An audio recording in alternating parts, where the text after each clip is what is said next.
జాతిపిత మహాత్మా గాంధీని BJP, RSS పార్టీలు మరోసారి చంపేశాయని మాజీ ఎంపీ జీవీ హర్షకుమార్ ఆరోపించారు. గురువారం రాజమండ్రి రాజీవ్ గాంధీ డిగ్రీ కాలేజీలో ఏర్పాటు చేసిన విలేకరుల సమావేశంలో ఆయన మాట్లాడుతూ యూపీఏ ప్రభుత్వం మహాత్మా గాంధీ ఉపాధి హామీ పథకం ప్రవేశపెట్టిందని, దానిని బీజేపీ ప్రభుత్వం జీరామ్జీ పేరుతో పథకాన్ని పేరు మార్చిందని ఆవేదన వ్యక్తం చేశారు. పార్లమెంట్ అసెంబ్లీలలో చట్టం చేసిన తర్వాత పేరు మార్చడం తగదని హితవు పలికారు. 2004 నుంచి 2014 వరకు భారతదేశంలో కనివిని ఎరుగని యాట్లు తీసుకువచ్చినట్లు తెలిపారు. 2014 నుంచి 2025 వరకు బీజేపీ ప్రభుత్వం ఏదైనా మంచి చట్ట సవరణ తీసుకువచ్చిందని ప్రశ్నించారు. పార్లమెంట్లో చట్టాలు చేస్తాం, అలాగే అసెంబ్లీలో చట్టాలు చేస్తాం. ఒక చట్టం చేసిన తర్వాత దాని పేరు మార్చడం అన్నది అంతకన్నా దౌర్భాగ్యం ఎందుకు చెప్తున్నానంటే, యూపీఏ టైంలో యునైటెడ్ ప్రోగ్రెసివ్ అలయన్స్ కంబైన్డ్ ప్రభుత్వంలో Mahatma Gandhi national employment guarantee act అంటే దాంట్లో రిజిస్టర్ చేసుకున్న ప్రతి ఒక్కరికి కూడా పనిచేసే హక్కు, భారతదేశంలో పనిచేసే హక్కు భారతీయులకు ఉంది. దాని ద్వారా అంటే 100 పని దినాలు కల్పించాలి కంపల్సరీగా. సంవత్సరానికి 100 పని దినాలు కల్పిస్తే వాళ్ళకి జీవనోపాధి దొరుకుతుంది అనే ఉద్దేశంతో ఆ రోజున యాక్ట్ చేశారు. ఇది మహాత్మా గాంధీ నరేగా. ఇప్పుడు ఆ మహాత్మా గాంధీ పేరు తీసేసి ఏదో రామ్జీ అంట, జీరామ్జీ. మహాత్మా గాంధీ పేరు తీసేయడానికి అంటే మహాత్మా గాంధీని చంపేసింది మీ పార్టీ. బీజేపీ, ఆర్ఎస్ఎస్ వేరు అనుకోవట్లేదు. స్వాతంత్ర్యం తీసుకొచ్చిన మహాత్మా గాంధీని చంపేసిన పార్టీ ఒక మంచి యాక్ట్, రూరల్ ఎంప్లాయ్మెంట్ యాక్ట్, దాన్ని పేరు తీసేయడం అంటే మరొకసారి చంపేయడానికి తయారైపోయిందేమో అన్న సందేహం కలుగుతా ఉంది. నేను ఒకటి చెప్తా ఉన్నాను, 2004 నుంచి 2014 వరకు మన్మోహన్ సింగ్ ఆధ్వర్యంలో ఒక బ్యూటిఫుల్ యాక్ట్స్, భారతదేశంలో ఇప్పటి వరకు కనీమిని ఎరగని యాక్ట్లన్నీ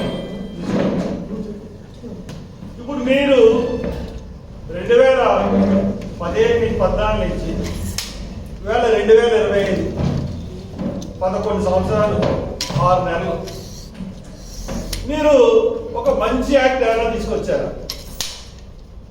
మీరు చేసిన పని ఏంటంటే స్విచ్ బ్యాంక్ నుంచి డబ్బు తీసుకొచ్చేసి ప్రతి భారతీయుడి ఖాతాలో 15 లక్షలు వేస్తామని చెప్పారు. అయిపోయింది. ఎంతవరకు వేసారు? భారతీయులు సడన్ గా నోట్ల రద్దీ అన్నారు. తర్వాత కార్పొరేట్లకి యూపీఏ గవర్నమెంట్ రైతులకి 70,000 వరకు 70,000 రైతుల వరకు 2 లక్షల రూపాయలు రుణాలు మాఫీ చేస్తే 70,000 మంది రైతులకు చేస్తే మీరు 25 లక్షల కోట్లు కార్పొరేట్స్కి వాళ్ళు తీసుకున్న సొమ్ముని, బ్యాంకుల నుంచి తీసుకున్న సొమ్ముని మీరు రుణమాఫీ చేశారు. అంటే ప్రజలు మీరు ఏంటంటే ఓట్లు చేసి గెలుస్తున్నారు తప్పితే ప్రజల యొక్క అభిమానంతో మీరు ఎప్పుడూ గెలవలేదు. బహుశా 2014-15లో మీరు మామూలుగా గెలిచి ఉంటారు, కానీ తర్వాత నుంచి మటుకు మీరు ఎప్పుడు కూడా ఇప్పుడు దాకా భారతదేశంలో మీరు misuse of governance, election commission misuse చేస్తూ ఉంటారు, అట్లాగే కోర్టుల్ని మిస్యూజ్ చేస్తూ ఉన్నారు, ప్రెస్ని మిస్యూజ్ చేస్తూ ఉన్నారు, అట్లాగే ప్రతి సిస్టమ్ని, సిబిఐని మీరు ఉపయోగించుకుంటున్నారు, ఈడీని ఉపయోగించుకుంటున్నారు. ఇలా చేస్తున్నారు తప్పితే మీరు ఒక మంచి చట్టాలు ఏం తీసుకొచ్చారో ఒకసారి చెప్పండి. మేము ఏ చట్టాలు తీసుకొచ్చినాయో మేము చెప్తాం. మేము ఈ చట్టాలు తీసుకొచ్చాం అని మేము చెప్తాం. మీరు బీజేపీ వాళ్ళు, మీరు ఎన్డీఏ వాళ్ళు, మీరు ఏం చట్టాలు తీసుకొచ్చారు? మేము పరిపాలన పారదర్శకతగా ఉండాలని చెప్పి సమాచార హక్కు చట్టం తెచ్చాం, RTI act, right to information act. అలాగే జాతీయ ఉపాధి హామీ పథకం, Mahatma Gandhi national rural employment guarantee act. మహిళల్ని గృహహింస నుంచి రక్షించారు, డొమెస్టిక్ వైలెన్స్ యాక్ట్ తెచ్చింది.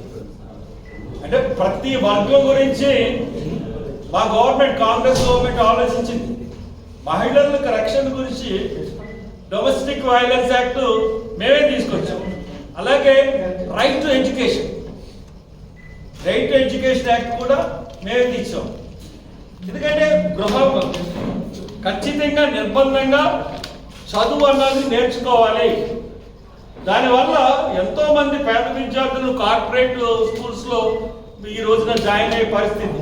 ఖచ్చితంగా యాక్ట్ అమలు అవడం వల్ల 20% ఆఫ్ సీట్స్ పేద పిల్లలకి కార్పొరేట్ సెక్టార్ ప్రైవేట్ స్కూల్స్ లో ఎల్కేజీ నుంచి కూడా ఇచ్చే పరిస్థితి ఆ చట్టం వల్ల ఉంది. అలాగే 27 ఎకరాల భూమి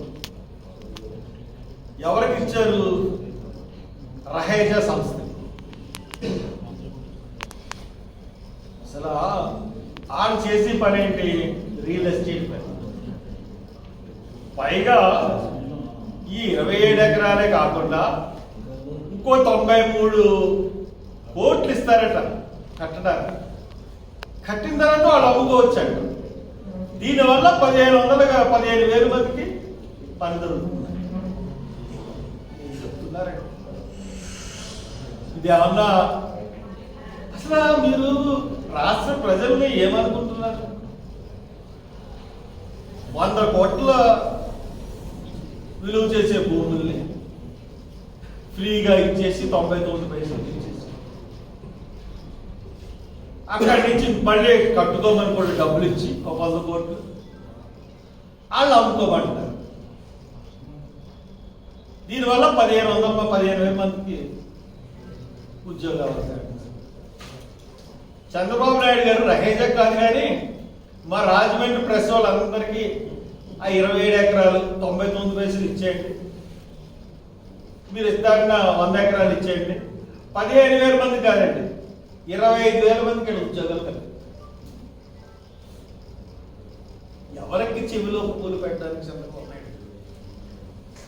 ఎవరికి చెవిలో పువ్వులు పెట్టడానికి ఇటువంటి పొందాలి?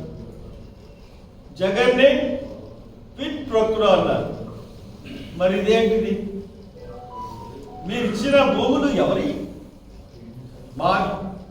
మావి అంటే ప్రజలు. అసలు మీరు భూములు పందారం చేయడానికి మీకు ఎవడో హక్కు ఇచ్చాడు? పోనీ దీంట్లో ఈ రహేజాకి ఇచ్చిన భూముల్లో ఈవెన్ క్యాబినెట్ ఆమోదం కూడా లేదండి. క్లియర్ గా కోర్టు చెప్తుంది, why we are giving this land Rahejas, what is the reason అని అడుగుతుంది కోర్టు.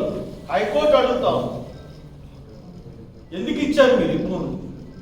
ఒక రియల్ ఎస్టేట్ సంస్థకి ఇంత తక్కువగా ఇచ్చి ఇంత మళ్ళీ డబ్బులు ఎందుకు ఇవ్వడానికి మీరు అంత ఆసక్తి కనపరుస్తున్నారు అని అడుగుతుంది.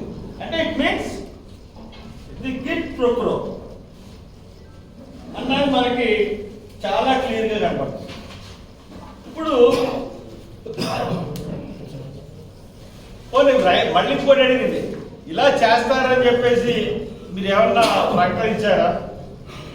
మీరు ఏమన్నా టెండర్ కాంపేర్ చేశారా అని కూడా అడుగుతుంది. క్విడ్ ప్రొక్రో అంటే టెండర్లు ఎందుకు కాల్ చేస్తారండి? నోటిఫికేషన్స్ ఎందుకు ఇస్తారండి?